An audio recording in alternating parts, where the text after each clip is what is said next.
Olá pessoal, meu nome é Leandro Cirilo e você está no canal Por que não Everest? E o livro de hoje é de Carol Dweck, Mindset, a nova psicologia do sucesso. Eu resolvi gravar esse áudio hoje num cenário um pouquinho diferente. Eu estou em meio à natureza, não se espante se você escutar ao fundo os pássaros cantando. Capítulo 4. Esportes, o mindset de um campeão. Nos esportes, todos acreditam em talento. Até mesmo ou principalmente os especialistas. Com efeito, a noção de talento nato vem do esporte. Alguém que tem a aparência de atleta, se move como atleta e é um atleta, tudo sem fazer esforço. Tão grande é a crença no talento nato que muitos olheiros ou técnicos vivem tentando encontrá-los e as equipes se rivalizam pagando somas exorbitantes para consegui-los. Billy Beane era um talento nato. Todos concordavam que ele seria o próximo Babe Ruth. Mas faltava uma coisa em Billy Beane, o mindset de um campeão. Como nos conta Michael Lewis em Moneyball, o homem que mudou o jogo, no segundo ano do ensino médio, ele era o cestinha da equipe de basquete. Jogava de quarterback no time de futebol americano e era o recordista em tacadas no de beisebol. Com a média de mais de 50% em uma das ligas mais competitivas no país, seu talento era real. Mas, quando as coisas passaram a correr mal, Beane ficou sem saída. Não era simplesmente o fato de que ele não gostava de fracassar. Ele parecia não saber como lidar com o fracasso. Tudo piorou quando ele passou das ligas inferiores para superiores nos campeonatos de beisebol. Cada vez que tinha de ocupar a posição de rebatedor, tudo se transformava em pesadelo, em mais uma humilhação, e, a cada oportunidade desperdiçada, ele se desesperava. Um olheiro disse: Billy achava que nunca podia falhar quando tentasse tomar uma das bases. Isso lhe diz alguma coisa? Será que Beane tentou resolver seus problemas de maneira construtiva? Não, claro que não. Porque essa é uma história de mindset fixo.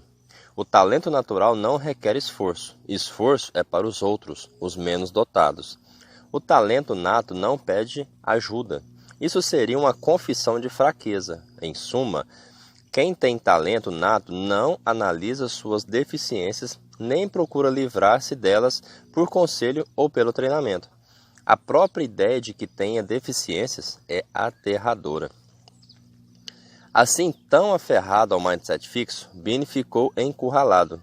Era prisioneiro de seu enorme talento. Como jogador, ele nunca se recuperou do mindset fixo, mas conseguiu fazê-lo como um empresário de esportes imensamente bem-sucedido. Como isso aconteceu? Havia outro jogador que viveu lado a lado com ele e o acompanhou nas ligas inferiores e nas superiores. Lenny Dykstra não tinha nenhuma função dos dotes físicos e da capacidade natural de Beane, mas este o olhava com admiração. O próprio Beane mais tarde afirmou: ele não pensava em fracasso. Eu era o oposto. E prosseguiu: comecei a entender o que era um jogador de beisebol e vi que não era eu, era Lenny. Observando, ouvindo e refletindo, Beane começou a perceber que o mindset era mais importante do que o talento.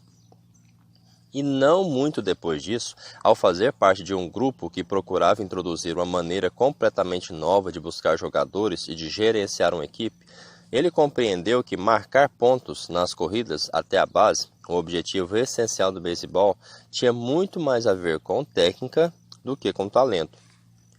Armado com esse insight, e na função de gerente geral da equipe dos Oakland Athletics, em 2002, Beane levou sua equipe a 103 vitórias naquela temporada, conquistando o campeonato da divisão e quase quebrando o recorde de vitórias consecutivas da Liga Americana.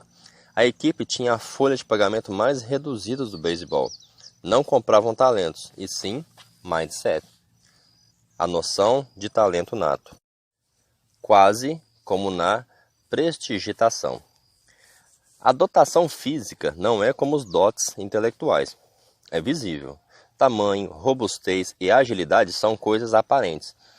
A prática e o treino são também visíveis e produzem resultados visíveis.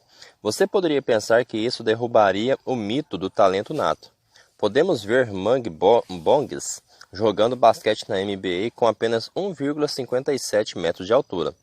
Ou Doug Flutie, o franzino quarterback que jogou nos Patriots, na Nova Inglaterra e no Chargers de San Diego.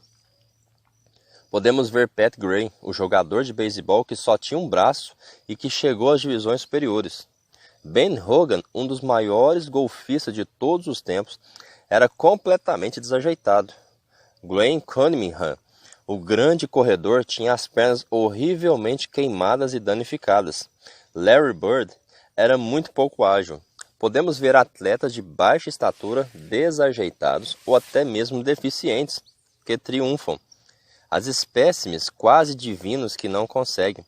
Isso não deveria nos dizer alguma coisa?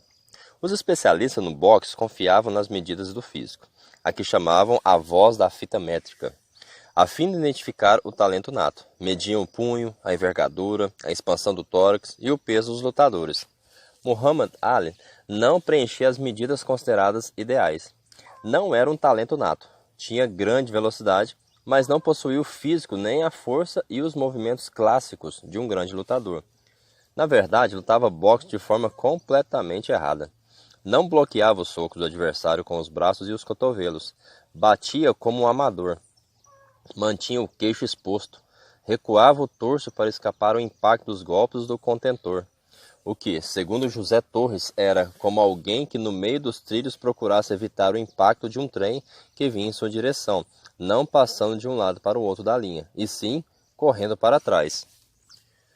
Sonny Liston, adversário de Ali, possuía realmente um talento nato. Tinha tudo: tamanho, força e experiência. Sua potência era lendária. Era inimaginável que Ali pudesse vencer Sonny Liston. O combate era tão ridículo que na hora da luta a ocupação na arena estava pela metade. Mas, além da agilidade, o brilho de Ali estava na mente, estava em seu cérebro, e não na sua força muscular. Ele avaliou o adversário e tratou de atacar sua jugular mental.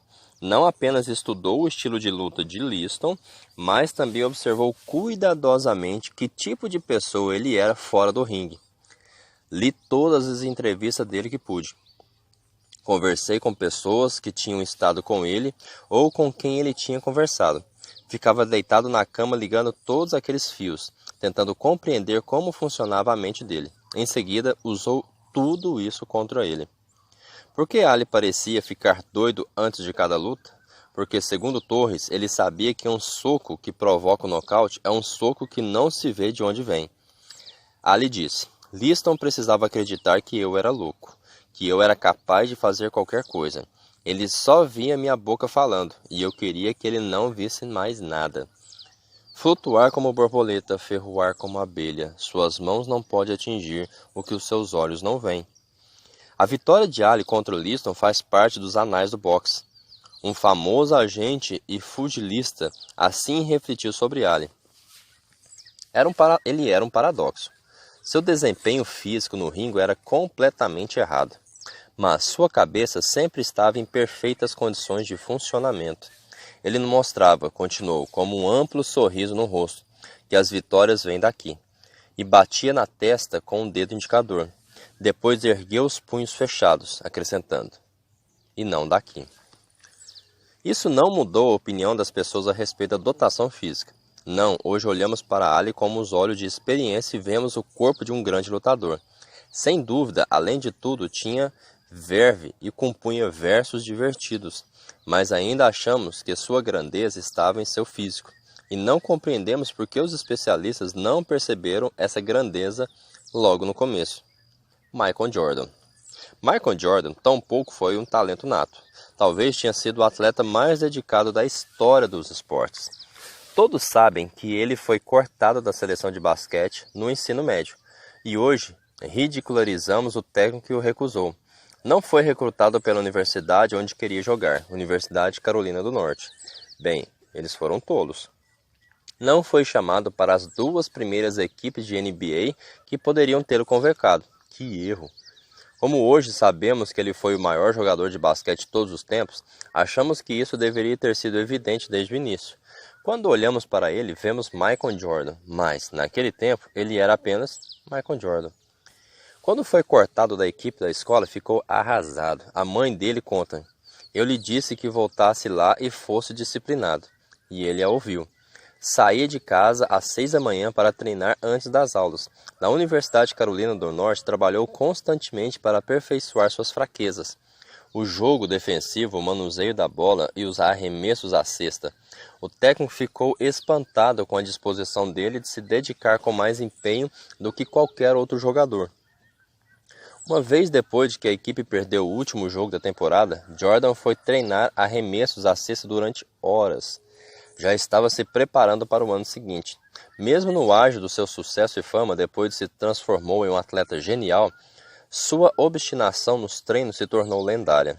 John Bett, ex-técnico assistente do Chicago Bulls, dizia que ele era um gênio que quer sempre melhorar sua genialidade. Para Jordan, o sucesso vem da mente.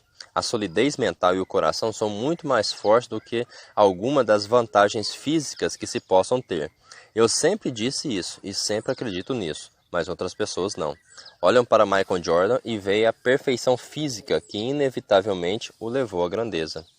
Babe Ruth. E o que dizer de Babe Ruth? Bem, ele certamente não era um espécime de perfeição física humana. Ele era um homem de famoso apetite e uma barriga gigantesca, que parecia por baixo do uniforme de sua equipe, os Yankees. Mas isso não faz dele ainda mais um talento nato? Não era ele alguém que passava a noite se divertindo e no dia seguinte chegava ao seu posto de rebatedor e acertava alguns home runs? Mas Babe tampouco tinha talento nato. No início de sua carreira profissional, não era um rebatedor tão excepcional assim. Tinha muita força que vinha de sua entrega total cada vez mais que girava o taco. Quando acertava, era de tirar o fôlego, mas era muito irregular. É verdade que era capaz de consumir quantidades assustadoras de bebida alcoólica e outros tantos de comida. Depois de uma enorme refeição, comia uma torta inteira ou mais de sobremesa. Mas também conseguia se controlar quando precisava. Durante vários invernos, ele se excitava no período de intervalo da temporada, a fim de entrar em forma. De fato, depois da temporada de 1925, quando ele parecia acabado, dedicou-se com todas as forças a recuperar a forma, e conseguiu. De 1926 a 1931, seu índice de acertos com taco foi de 0,354, com a média de 50 home runs por ano e 155 run batted in, diz o seu biógrafo. Robert Creamer Ruth deu a mais notável demonstração de consistência em acertos que o beisebol jamais viu. Das cinzentas de 1925, Babe Ruth subiu como um foguete, tudo por causa da disciplina. Ele também adorava treinar. De fato, quando foi jogar no time do Red Sox de Boston, os veteranos reclamaram porque ele queria treinar todos os dias. Não era um novato, era um novato como arremessador. Quem ele pensava que era? Querendo treinar com o taco, certa vez, já no final de sua carreira, foi advertido e expulso de um jogo. Isso foi grave, mas também foi barrado dos treinos e isso realmente o aborreceu. Ty Cobb argumenta que jogar como arremessador ajudou a Babe Ruth a desenvolver sua tacada, porque ser arremessador aperfeiçoaria sua batida. Ele fazia experiências na posição de arremessador, diz Cobb. Ninguém se incomoda como um arremessador perde as 3 jogadas, ou manda mal como arrebatedor, e por isso ele podia fazer um giro amplo com o corpo. Se errasse, não tinha importância. À medida que o tempo passava, aprendeu a controlar o giro cada vez mais e acertar a bola com o taco. Quando se tornou outfielder em tempo integral, estava pronto. Mesmo assim, costumamos concordar com o que Stephen Jay Gould chama a opinião comum de que os jogadores de beisebol nada mais são do que montanhas de carne, que exigem com naturalidade e sem esforço o talento com que a natureza os dotou. Mulheres mais velozes da Terra. O que dizer de Vilma Rudolph, aclamada como a mulher mais veloz da Terra depois de ganhar 3 medalhas de ouro em corridas de velocidade e de revezamento nas Olimpíadas de Roma em 1960? Quando mais jovem, estava longe de ser uma maravilha em termos físicos. Nasceu prematura, a 20ª dos 22 filhos de seus pais, e estava sempre doente. Aos 4 anos de idade, quase morreu durante uma longa luta contra uma pneumonia dupla, escarlatina e poliomielite, cujo resultado foi a perna esquerda em grande parte paralisada. Os médicos lhe deram poucas esperanças de voltar a usá-las. Ao longo de 8 anos, ela se dedicou vigorosamente à fisioterapia, até que aos 11 deixou de lado o aparelho que usava na perna e começou a caminhar normalmente. Se isso não é uma lição no sentido de que é possível desenvolver capacidade física, então o que seria? Ela passou imediatamente a aplicar a lição ao basquete e ao atletismo, embora tenha perdido todas as corridas que disputou em sua primeira competição oficial. Depois de sua incrível carreira, ela declarou: "Só quero ser lembrada como uma mulher que trabalhou duramente." E Jack Joyner Kersee, considerada a maior atleta feminina de todos os tempos. Entre 1985 e o início de 1996, ela ganhou todas as disputas de heptátlon que participou. O que é exatamente o heptátlon? É uma competição duríssima de 2 dias, em 7 partes, que consiste em uma corrida de 100 metros com obstáculos, salto em altura, lançamento de dardo, corrida de velocidade de 200 metros, salto em distância, arremesso de peso e corrida de 800 metros. Não admira que a vencedora seja considerada a maior atleta feminina do mundo. Durante as competições, Joyner Kersee obteve as pontuações mais elevadas da história do esporte. Marcou recordes mundiais e ganhou 2 campeonatos mundiais, além de 2 medalhas olímpicas de ouro, 6 se contarmos que ganhou em outras especialidades. Era um talento nato? Sem dúvida possuía talento, mas quando começou no atletismo, durante algum tempo, ficou entre os últimos lugares. Quando mais se esforçava, mais veloz se tornava. Porém, mesmo assim, não ganhou competições. Finalmente começou a vencer. O que mudou? Alguns podem atribuir minha transformação a leis da hereditariedade, mas creio que foi minha recompensa por todas aquelas horas de trabalho nas trilhas dos campos, nas calçadas do meu bairro e nos corredores da escola. Compartilhando o segredo de seu contínuo sucesso, diz ela: "Quando me vejo melhorando, há algo que me motiva e me excita. Ainda me sinto assim depois de 6 medalhas olímpicas e 5 recordes mundiais. E já era assim quando eu estava nos primeiros anos do curso secundário, começando a entrar em competições do atletismo. Ganhou as 2 últimas medalhas, um campeonato mundial e uma medalha olímpica, em meio a uma crise de asma e uma séria e dolorosa contusão no tendão da perna. Não era o talento nato em ação, era o mindset, dando a última palavra. Os talentos naturais não deviam precisar fazer esforço." Você sabia que antigamente se acreditava não ser possível fazer um treinamento físico para o golfe e que, se você fizesse exercício para ficar mais forte, perderia o toque? Isso até que apareceu Tiger Woods, com seu programa de exercícios e treinamentos agressivos, e ganhou todos os torneios que haviam.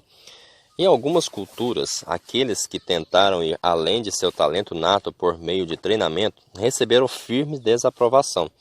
As pessoas achavam que era preciso aceitar a situação de cada um na vida. Essas culturas teriam odiado Merrill Wills. Era um ambicioso jogador de beisebol nos anos 1950-60 que sonhava jogar nas categorias superiores. O problema era que sua tacada não era boa. E assim, ao ser contratado pelos Dodgers, foi mandado para as divisões inferiores. Orgulhosamente, anunciou aos amigos: "Em 2 anos estarei em Brooklyn jogando com Jack Robinson." Estava enganado. Apesar da sua previsão otimista e rigorosos exercícios diários, passou 8 anos e meio mofando nas ligas secundárias. Quando já haviam passado 7 anos e meio, o administrador da equipe sugeriu que ele fosse jogar na posição de rebatedor, dizendo a Wills: "Você já tem 7 anos e meio de decepções e nada tem a perder." Pouco tempo depois, quando um jogador da posição de shortstop quebrou um dedo do pé, Wills foi chamado. Sua oportunidade chegara. Sua batida ainda não era boa o bastante, mas, sem desistir, foi pedir auxílio ao técnico da primeira base. Ambos trabalharam junto várias horas por dia, além do treinamento normal. De Wills, nada ainda. Até mesmo o tenaz Wills estava disposto a desistir, mas o técnico recusou-se a parar com o treinamento. Agora que a parte mecânica estava pronta, ele precisava trabalhar a mente. Começou a rebater bem e, graças à sua alta velocidade, começou a roubar bases. Estudou a forma pela qual os jogadores adversários arremessavam as bolas, verificando qual era o melhor momento para tentar roubar uma base. Desenvolveu rapidez para iniciar subitamente as corridas e técnicas de carrinho com as pernas. Os roubos de base distraíam os lançadores, perturbavam os recebedores e inflamavam os torcedores. Wills progrediu até quebrar o recorde de Ty Cobbs em número de bases roubadas, que permanecera não alcançado durante 47 anos. Naquela temporada, ele foi considerado o melhor jogador da Liga Nacional. QI dos esportes.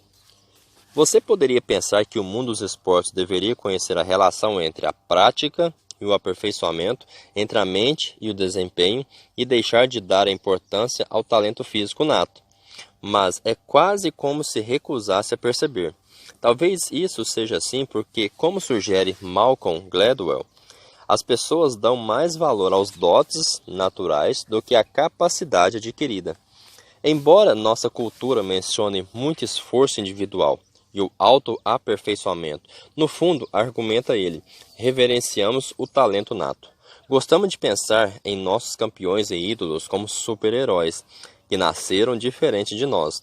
Não gostamos de pensar neles como pessoas relativamente comuns que se tornaram extraordinárias por seu esforço. Por que não? Para mim, isso é muito mais impressionante. Mesmo quando estão dispostos a reconhecer o papel da mente, os especialistas dizem questão de dizer que tudo é inato.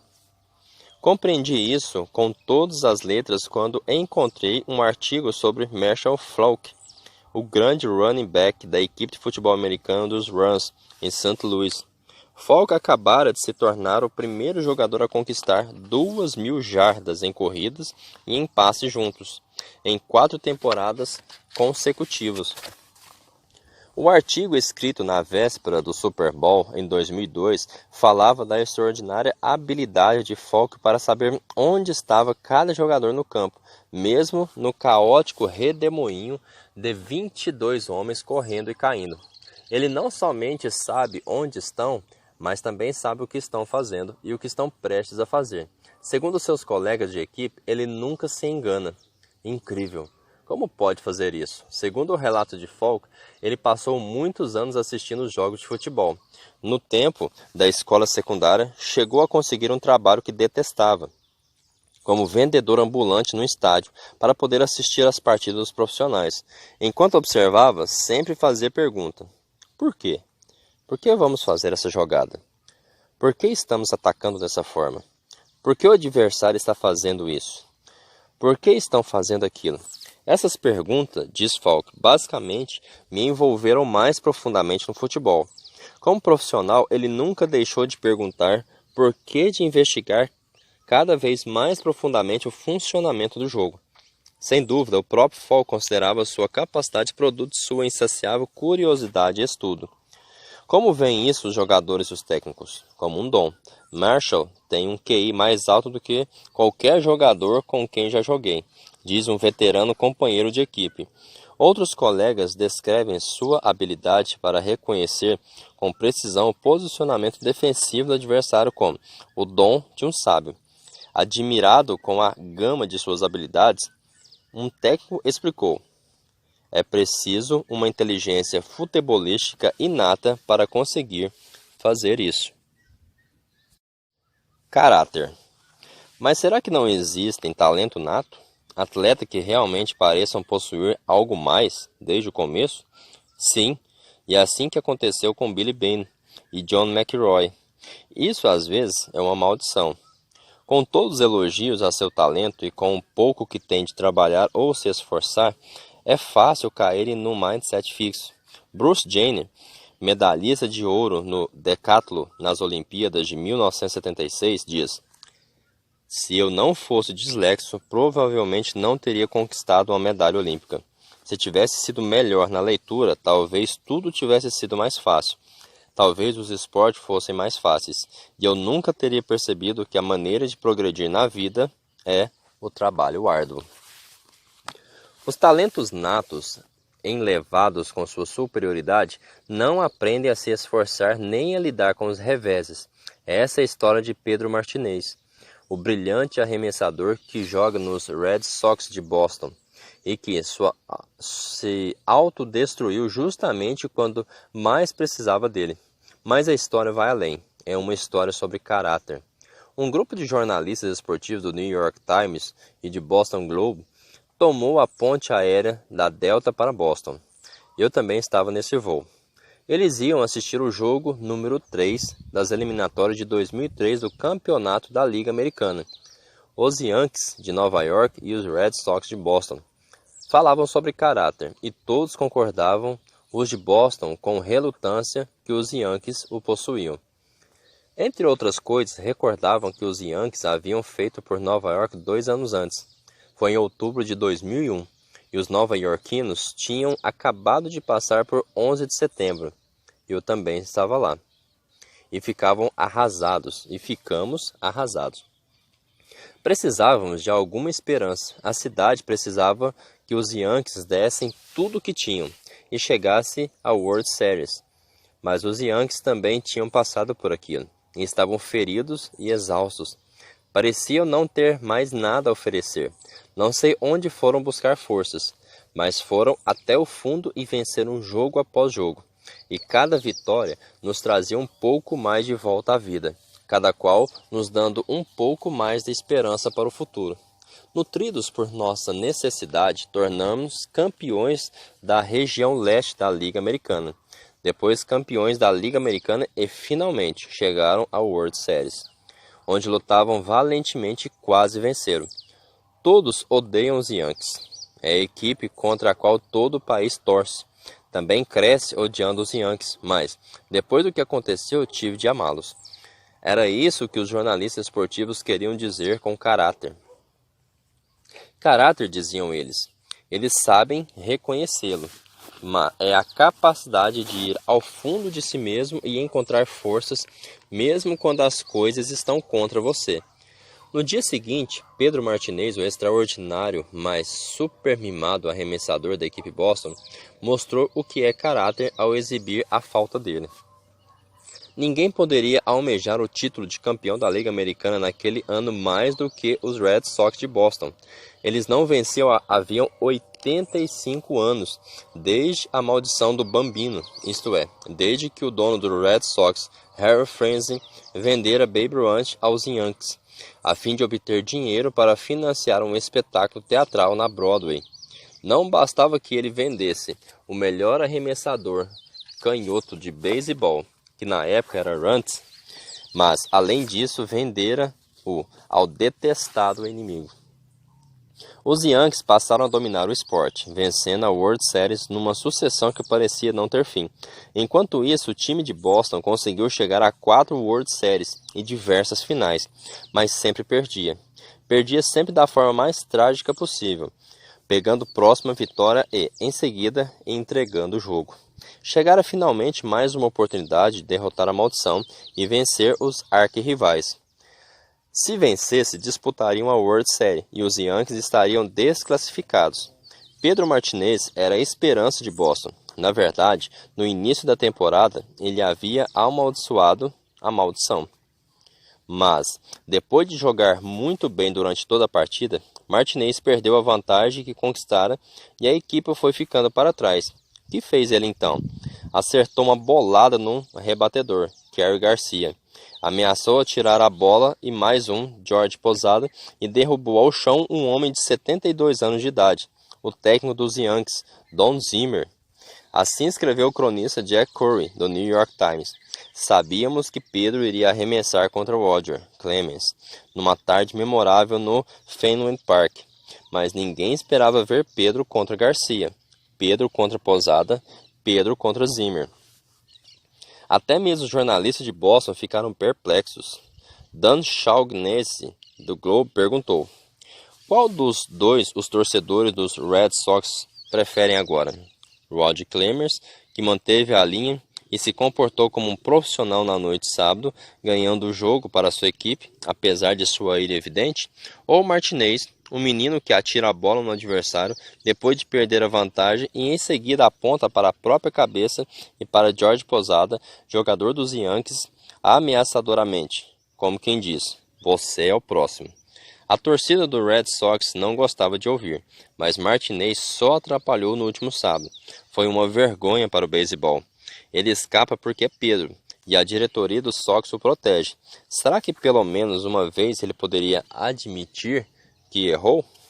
Assim como Billy Beane, Pedro Martinez não sabia tolerar a frustração, não sabia buscar dentro de si mesmo a transformar uma derrota importante em uma vitória importante. Tampouco era capaz, como Billy Beane, de admitir seus erros e aprender com eles. Por haver se desesperado em vez de fazer o seu trabalho, os Yankees venceram a partida e ganharam as eliminatórias por um jogo de diferença.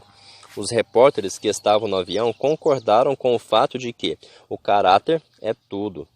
Confessaram, porém, não saber de onde provinha, mas creio que, a esta altura, começamos a compreender que a origem do caráter é o mindset. Agora sabemos que existe um mindset que mergulha as pessoas na noção de que têm talento, de que são especiais. Quando as coisas vão mal, elas perdem o foco e a capacidade, pondo em risco tudo o que desejavam conseguir. Nesse caso, tudo o que a equipe e a torcida desejavam ardentemente. Também sabemos que existe um mindset que ajuda as pessoas a lidar com os reveses, indica-lhes boas estratégias e as leva a agir em seu próprio interesse. Mas esperem, a história ainda não acabou. Um ano depois, os Sox e os Yankees novamente se enfrentaram num desempate valendo o campeonato da Liga Americana. Quem ganhasse 4 jogos das eliminatórias seria o campeão da Liga e iria disputar a World Series. Os Yankees venceram os primeiros 3 jogos, e o humilhante destino de Boston parecia estar novamente selado. Mas, naquele ano, Boston advertira suas primas donas. Venderam um jogo, tentaram vender outro. Ninguém o quis, e deram o recado: isto é uma equipe, e não uma coleção de estrelas. Temos de nos esforçar uns pelos outros. 4 partidas depois, os Red Sox eram os campeões da Liga Americana. Em seguida, venceram a World Champions. Foi a primeira vez desde 1904 que a equipe de Boston conseguiu vencer os Yankees em uma disputa de campeonato da Liga, demonstrando 2 coisas. Primeiro, que a maldição terminara. Segundo, que é possível aprender a ter